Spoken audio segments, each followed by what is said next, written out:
வணக்கம்.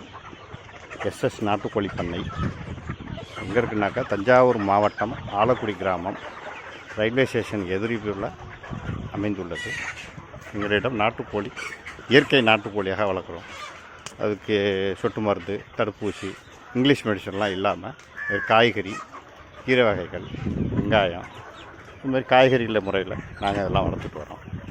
உங்களுக்கு வேணுங்கிறவங்க அதுமாதிரி எங்கள்கிட்ட புதன்கிழமை, ஞாயிற்றுக்கிழமை இங்கேயே வந்து லூஸில் சில்லறையாகவே எல்லாருக்கும் வந்து வாங்கிட்டு போகிறாங்க. இங்கேயே ஆளுங்களை வர சொல்லி இங்கேயே சுத்தம் பண்ணி கறியாகவே வெட்டி வாங்கிட்டு போகிறாங்க. வாங்கிட்டு போயிட்டு நாட்டுக்கோழி முட்டை எங்கள்கிட்ட கிடைக்கிது. உங்களுக்கு வேணும்னாக்கா எங்களுக்கு தொடர்பு கொண்டு என்னோடய நம்பர் 9843167842 இந்த நம்பருக்கு அழைச்சி உங்களுக்கு தேவையானது ஆர்டரை முன்பதிவு செஞ்சுக்கிட்டு உங்களுக்கு தேவையான டவுட் இருந்துச்சுன்னா எங்கள்கிட்ட கேட்டுக்கிட்டேன். வணக்கம்.